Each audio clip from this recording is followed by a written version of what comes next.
El tema de este panel es cómo el liberalismo es una alternativa frente al populismo. Y para eso, dejadme definir el populismo con 4 notas, con 4 características.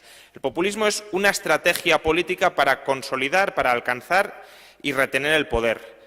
El objetivo del populismo es el poder político, es alcanzar y quedarse con el poder político. Y es una estrategia política que consiste o que tiene 4 notas. La primera es el uso de la demagogia. Básicamente, decirle a una sociedad infantilizada lo que quiere escuchar y utilizar para ello la mayor cantidad posible de altavoces mediáticos, es decir, llegar a todos los rincones de la sociedad para decirle a la gente aquello que la gente quiere escuchar, por contradictorio o por imposible que sea. Por tanto, primera nota, la demagogia. Segunda nota, el maniqueísmo. Encontrar un enemigo y considerar que todos los males proceden de ese enemigo y canalizar los odios de la sociedad hacia ese individuo, para que se puedan vender soluciones sencillas al resto de la sociedad que consisten básicamente en atacar y acabar con ese enemigo. Tercero, el estatismo. La idea de que el Estado es omnipotente, de que el Estado no debe tener restricciones, porque las restricciones del Estado son obstáculos para que la sociedad cumpla con sus objetivos, cumpla con sus fines, y que como el Estado es omnipotente, puede solucionar de una manera muy sencilla, de una manera muy simple, cualquier problemática social que pueda emerger. Y por último, el caudillismo o el mesianismo de un líder carismático, un líder ingenioso, un líder locuaz, un líder que sea capaz de representar y de encarnar la voluntad y los intereses del pueblo en su conjunto. Esa es la estrategia básica del populismo: demagogia, maniqueísmo, estatismo y caudillismo. Estrategia que, ya digo, consiste en embaucar a la sociedad, en engañar a la sociedad para llegar al poder. El populismo, efectivamente, suele surgir, suele arraigar cuando existe una situación social que favorece su crecimiento, es decir, no surge de la nada. Cuando la sociedad busca respuestas populistas a la problemática social es porque existe una problemática social.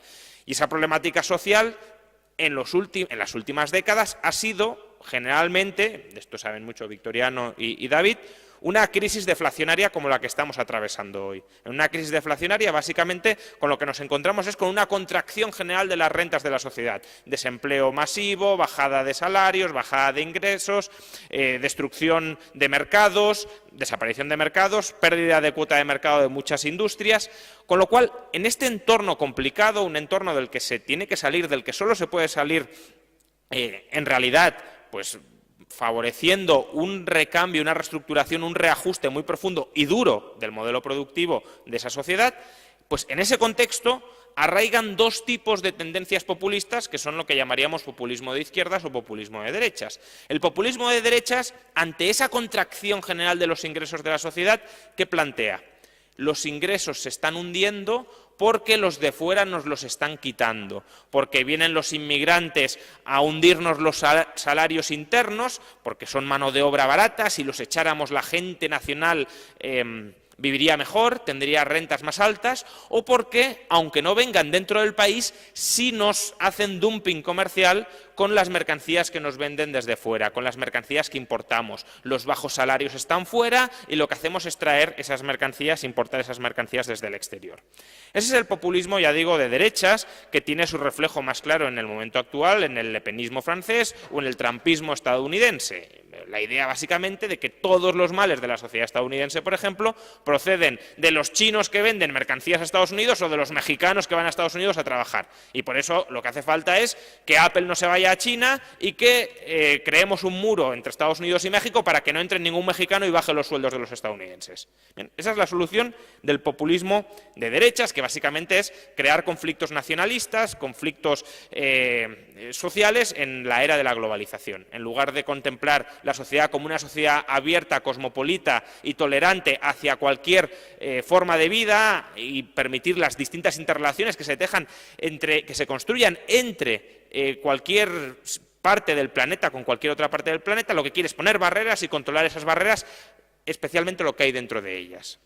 Y luego tenemos el populismo de izquierdas. El populismo de izquierdas básicamente coloca su foco en las desigualdades sociales. ¿Para qué? Para poder echarle el problema o para poder culpabilizar de la situación social a los ricos. La idea, básicamente, de que si hay pobres es porque hay ricos, y si no hubiera ricos no habría pobres.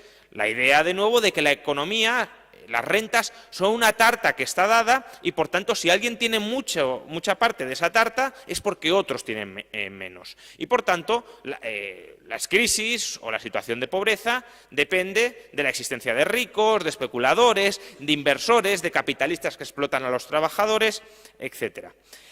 ¿Ejemplos modernos del populismo de izquierdas? Pues tenemos dos que además han llegado al poder y al menos uno de ellos lleva muchos años instalado en el poder, que es Venezuela y Grecia. En el caso de Venezuela, por resumir muy rápidamente la problemática, pues ¿qué sucede? Llega un caudillo al poder, que es Hugo Chávez, y lo que hace es dominar, controlar y explotar en su propio beneficio la petrolera estatal, que ya era pública, pero la utiliza, la instrumenta todavía más en su provecho. Con esas rentas petroleras, en un contexto de máximos históricos del barril de petróleo, ¿qué hace Chávez?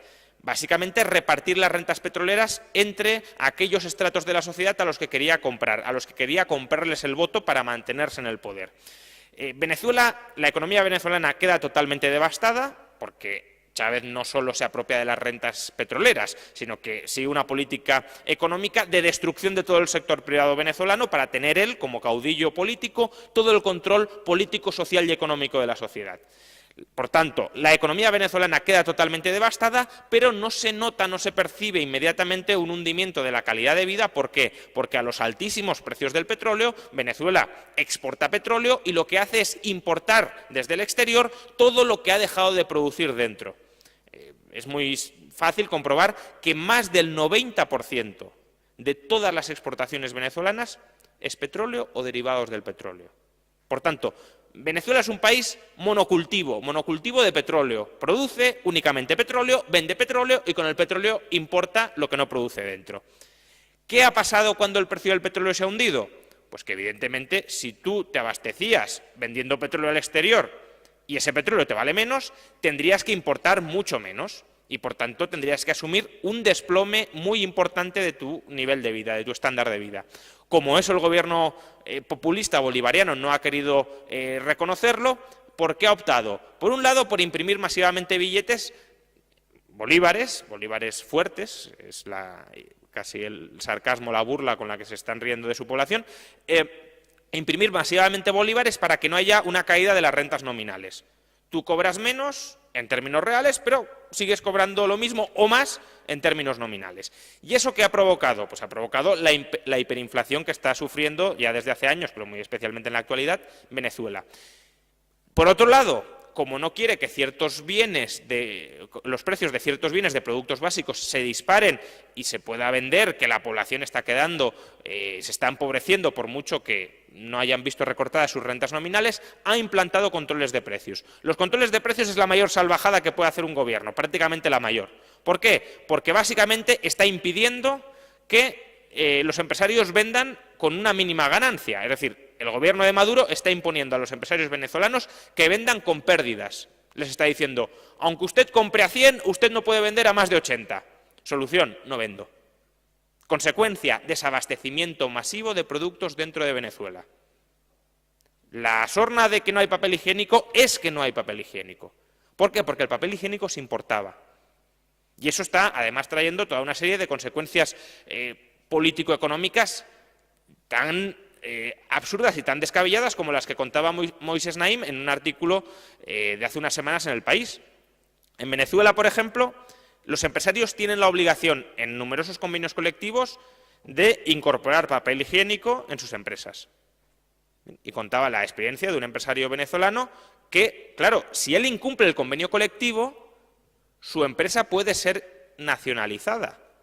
Con lo cual, ¿qué tiene que hacer ese empresario que tiene que abastecer a sus trabajadores de papel higiénico? Lo tiene que comprar en el mercado negro, que es el único sitio donde se sigue encontrando papel higiénico, por supuesto a precios desorbitados. Pero cuando ese empresario ha ido al mercado negro a comprarlo, se ha encontrado con que la policía bolivariana lo ha apresado y lo ha encarcelado y lo está enjuiciando. ¿Por qué? Porque es ilegal comprar en el mercado negro. Por tanto, fijaos cómo todo el entramado regulatorio del populismo venezolano, primero, te aboca a que recurras al mercado negro y cuando vas al mercado negro te sanciona. Por tanto, es un país totalmente devastado justamente por querer controlarlo todo a través del gobierno, a través de las rentas que obtenía el gobierno de la petrolera nacionalizada de PDVSA y de crear redes clientelares a partir de las rentas petroleras para consolidar el poder. El otro ejemplo, Grecia. Bueno, la historia de Grecia básicamente es que una serie de administraciones corruptas e irresponsables construyeron un parque temático socialista en Grecia. ¿Lo construyeron cómo? Financiándolo esencialmente con deuda pública que emitieron durante años y años y años para costear unos déficits gigantescos. ¿Y qué sucedió cuando se destapó la verdadera magnitud del problema de la deuda pública? Año 2009. Que los mercados dejaron de financiar a Grecia. Y ahí, evidentemente, había dos opciones. Si Grecia no se puede financiar en los mercados porque está al borde de la insolvencia como consecuencia de todo el despilfarro masivo que acometieron las administraciones públicas previas, hay dos opciones. O sales del euro o intentas seguir dentro del euro mejorando tu solvencia. A Grecia, la Unión Europea o la eurozona, la troika, la quiso ayudar dándole dinero de los contribuyentes europeos para que intentara salir adelante.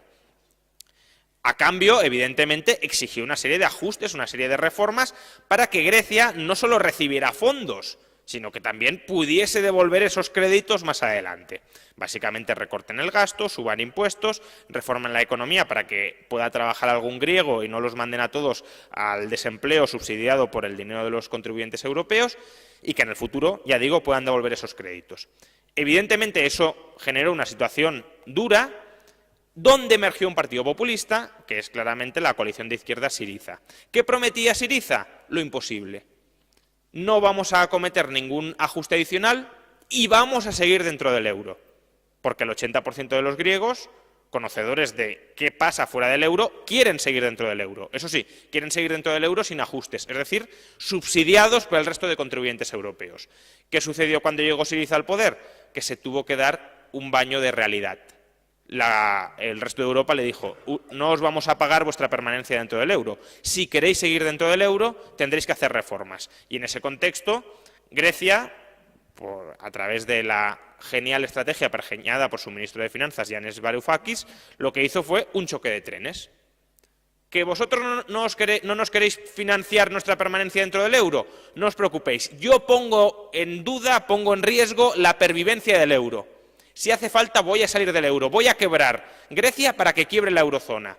Y con ese chantaje, con esa opción atómica, tal como la llamaba Varoufakis, esperaban que el resto de Europa cediera y le pagaran su permanencia dentro del euro.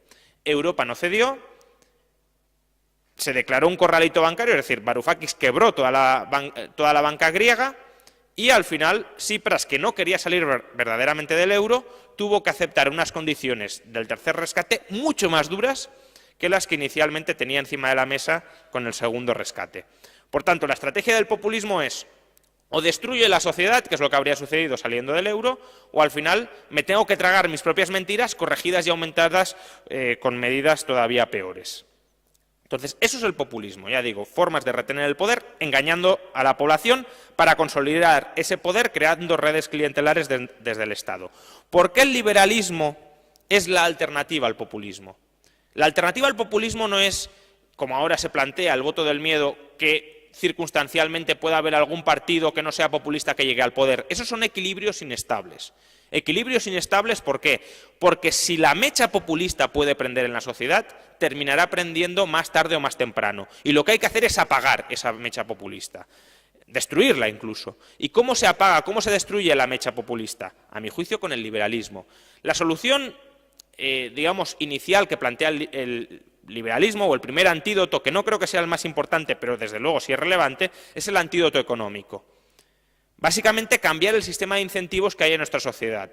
Hoy tenemos una sociedad con un amplio espectro de clases medias bajas que no son propietarios. Y, por tanto, esa parte de la sociedad tiene incentivos ¿a qué? A quitarle la propiedad a otras personas. El liberalismo lo que promueve es la creación de una sociedad amplia de propietarios. Una sociedad donde cada persona sea dueña de su propio destino, donde cada persona pueda tener su vivienda, pueda tener su ahorro de cara a las pensiones y tenga además un ahorro canalizado vía inversión diversificada entre todos los países o entre todas las economías mundiales. ¿Eso qué genera? Genera interdependencia. Si una sociedad abierta, una sociedad diversificada en términos de propiedad, surge un populista que dice voy a cerrar las fronteras, esa persona no gana nunca las elecciones o no puede ganar las elecciones. ¿Por qué? Porque cerrar las fronteras implica hundirte en el valor de o implica que se hunda el valor de tus propiedades. Si tú tienes acciones de compañías estadounidenses, desde luego no tiene sentido que venga un señor a cerrarte las fronteras. Y tampoco tiene sentido, obviamente, que surja un señor pidiendo expropiar la propiedad. ¿Por qué? Porque si tú eres propietario no le vas a apoyar. ¿Por qué Podemos, por ejemplo, siendo un partido claramente populista y claramente antipropiedad, no está proponiendo, de momento al menos, es decir, no está proponiendo antes de las elecciones, ya veremos qué pasa si llegan al poder, pero no está proponiendo antes de las elecciones impuestos sobre las primeras viviendas? Porque no ganaría nunca. El 80% de los españoles es propietario, no sacaría ningún voto. Lo que tiene que proponer es expropiar aquello que la mayoría de españoles no tiene. Por tanto, cuanta más propiedad tenga la clase media, más difícil será que entre el populismo. Pero sobre todo, y ya termino, el liberalismo es un antídoto político contra el populismo. Es un antídoto que consiste en divulgar una idea que es básicamente la que ha transmitido, la que ha comentado antes el profesor David Sanz. Divulgar los valores constitutivos de una sociedad libre. Los valores constitutivos de una sociedad libre son tan simples como una idea revolucionaria, y es que las personas tienen derechos y libertades frente al Estado y frente a las mayorías políticas. El liberalismo surge, de hecho, como un movimiento que reivindica la libertad religiosa de las personas frente a la religión mayoritaria, frente a la religión del Estado. Aunque usted sea mayoría, aunque su religión sea mayoritaria, aunque su religión sea oficial, yo tengo derecho a tener mi propia fe, o a no tener ninguna. Bien, esta idea que es revolucionaria, que cambia la sociedad de una manera irreversible desde el siglo XVIII, es la que hoy hay que recuperar no solo para el ámbito religioso, sino para todos los ámbitos, incluido también, por supuesto, el económico. La idea de que las personas, insisto, tienen derechos, las personas tienen libertades frente al poder político que intenta conculcarlas. Y, por tanto, si la sociedad termina interiorizando estos valores tan simples, que la libertad es el valor estructural, el principio estructural de una sociedad, porque es el valor que permite que las personas desarrollen sus proyectos vitales coexistiendo pacíficamente con otras personas que a su vez desarrollan sus proyectos vitales sin imponerse los unos mediante la fuerza sus valores a los otros, coexistencia pacífica entre las personas. Bueno, digo, si conseguimos divulgar esta idea, si conseguimos inculcar esta idea, evidentemente el populismo no puede vender ni demagogia, ni maniqueísmo, ni estatismo, ni caudillismo. Porque avanzaríamos, de nuevo, en línea con lo que comentaba el profesor David Sanz, avanzaríamos no hacia un gobierno de los hombres, que eso es lo que tenemos hoy y lo que quiere el populismo, un gobierno donde un determinado caudillo, una determinada camarilla política, tenga el poder para decidir el destino del resto de las personas, para decirle al resto de las personas cómo deben vivir su vida o cómo no deben vivirla. Ese es el gobierno de la arbitrariedad de las personas, y ese es el gobierno que no quiere el liberalismo. El liberalismo quiere un gobierno de las leyes, de las normas, un gobierno de normas impersonales, de normas generales, de normas abstractas, un marco de convivencia fijo, un marco de convivencia estable, un marco de convivencia minimalista. ¿Para qué? Para que suponga la estructura básica de la sociedad, insisto, dentro de la cual cada persona pueda desarrollar su proyecto vital autónomamente, respetando los proyectos vitales del resto de las personas. Y ese gobierno de las leyes, para que sea de verdad un gobierno de las leyes, no debe ser un gobierno donde las personas canalizan sus caprichos a través de las leyes, que es lo que tenemos hoy. Un gobierno de mandatos legislativos articulados por el Estado, tomado por camarillas políticas concretas que canalizan sus caprichos a través de esa hiperinflación legislativa. Normas ultra simplificadas, normas muy generales, normas básicas para la convivencia. Y dentro de ese marco normativo insisto, minimalista, básico, dejemos a la libre voluntad de las personas los términos en los que interactúan unos con otros. Eso, insisto, es lo que no quiere el populismo y es el verdadero antídoto al populismo. Es decirle al populismo, usted no tiene aquí ningún terreno de juego. Usted no puede conculcar mis libertades por mucho que tenga el 51% detrás. Las libertades son de las personas frente a ustedes y por mucho que ustedes sean muchos, ustedes no tienen derecho a explotarnos. Muchas gracias. Yo creo que nos queda tiempo, que seguro que habrá alguna pregunta, puede ser genérica o algún ponente en concreto. No sé el micrófono si alguien lo tiene o por ahí baja.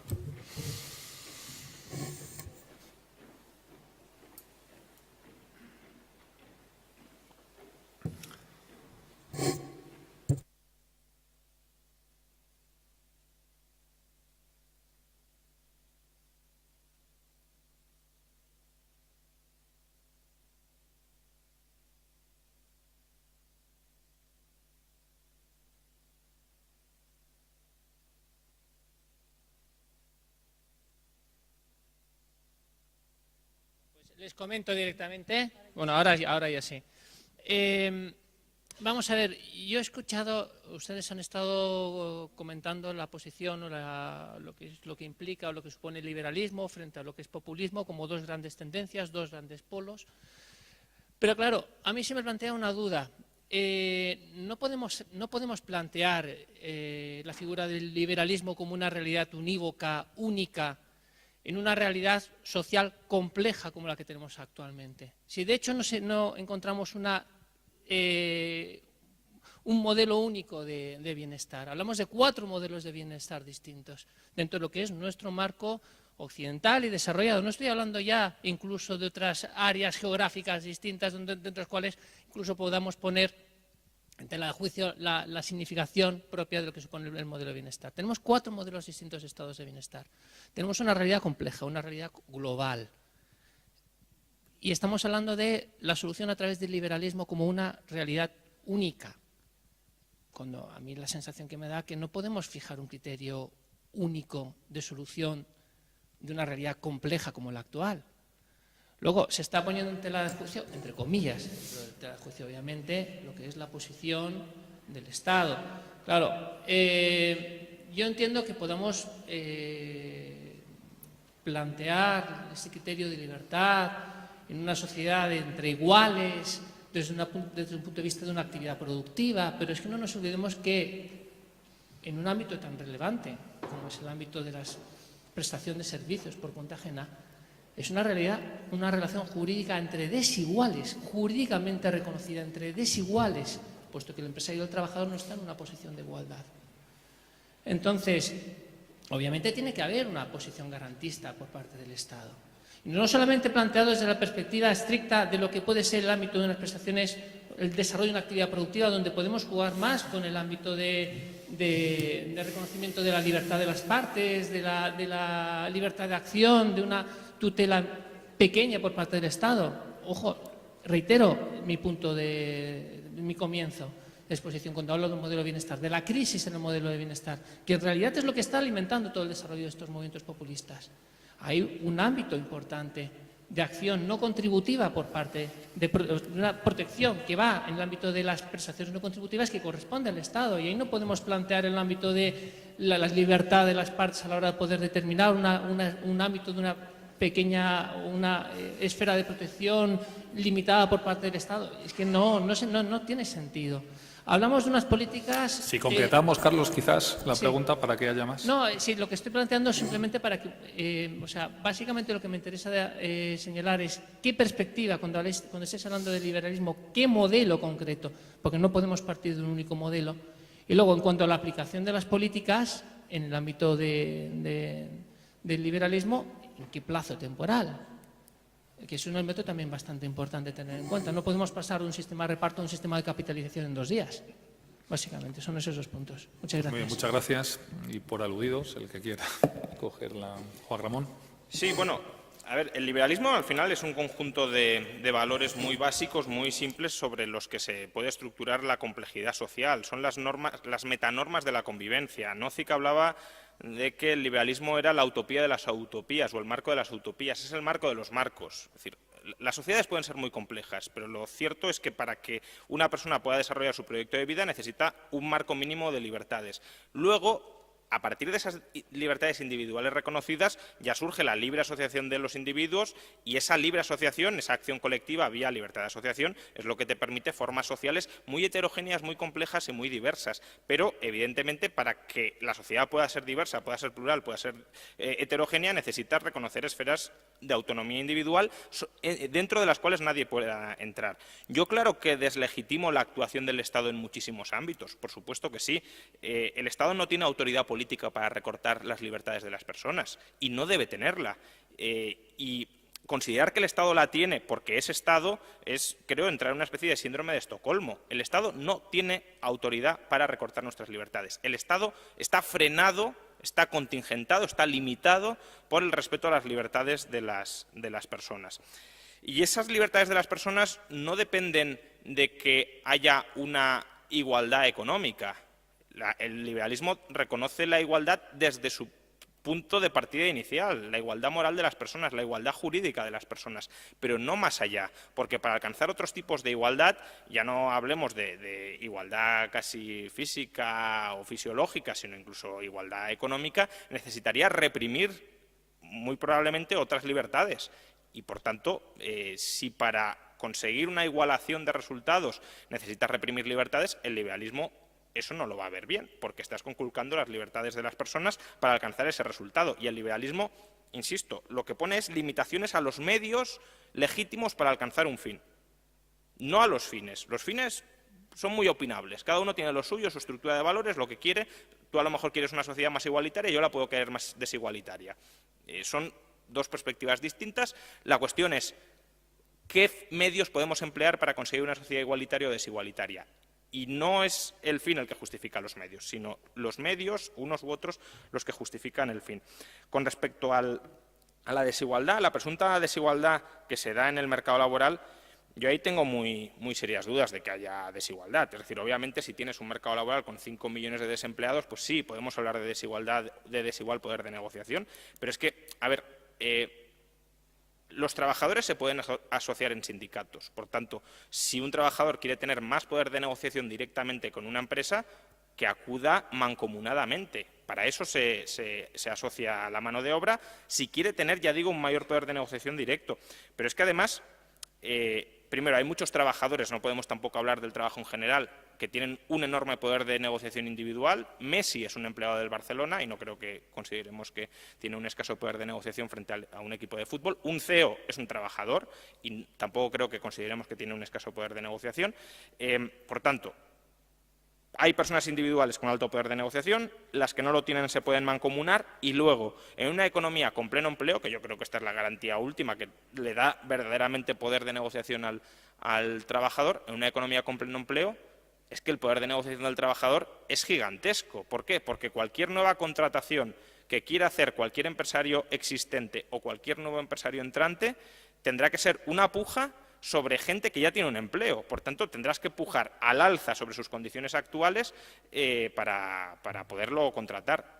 Insisto, si hablamos de una sociedad donde hay, en términos marxistas, un ejército industrial de reserva creado, en el caso de España, por una pésima legislación laboral, claro que hay una tendencia a que los salarios bajen, a que las condiciones laborales se deterioren. Pero es que eso es un problema derivado de no tener un mercado laboral liberalizado donde pueda haber pleno empleo y donde, por tanto, en ese marco, en ese contexto, el trabajador sí tenga verdaderamente poder de negociación porque no haya ejército industrial de reserva. Pues muchas gracias. Como podéis imaginar, lo que me ha dicho el secretario al oído pues no ha sido un misterio, ha sido que terminemos ya. Con lo cual, pues muchísimas gracias a todos. Siento que no haya dado margen a más preguntas, que seguro que se han generado.